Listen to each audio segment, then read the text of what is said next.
On the bench here is a HP Stream 11.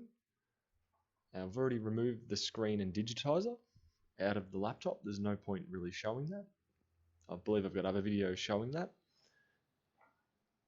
But anyway, what I'm doing here is I'm attempting to remove the LCD panel from the digitizer assembly.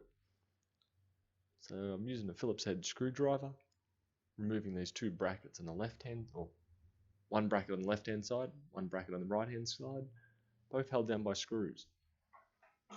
There is an alternative way that this is held down though, which is adhesive around all the top corner, the left and the right section of the screen.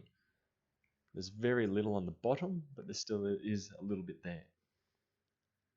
So as always, with anything that involves removing adhesive, heat, and more heat.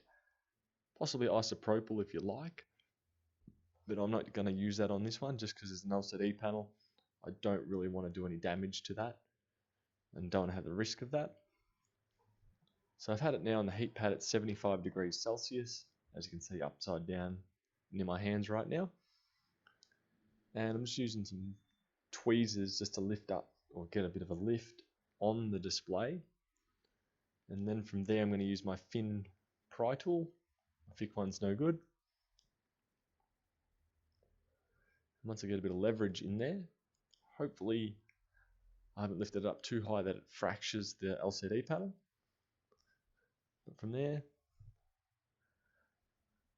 my very thin pry tool, which is fast becoming one of my favorite tools now, can cut straight through.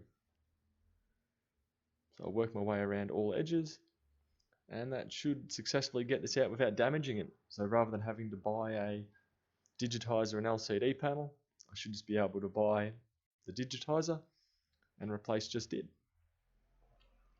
Now I would recommend removing, if you've never done one of these before, I would recommend taking out the screen and attempting to remove it from the digitizer before ordering the part, because there is definitely a risk of breaking the LCD while attempting to remove it right now.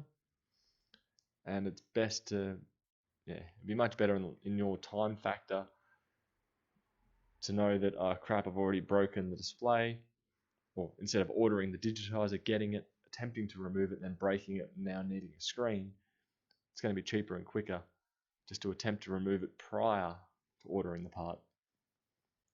Anyway, that's just my little bit of advice, but overall, this one's just the digitizer removal on a HP Stream 11. Catch ya.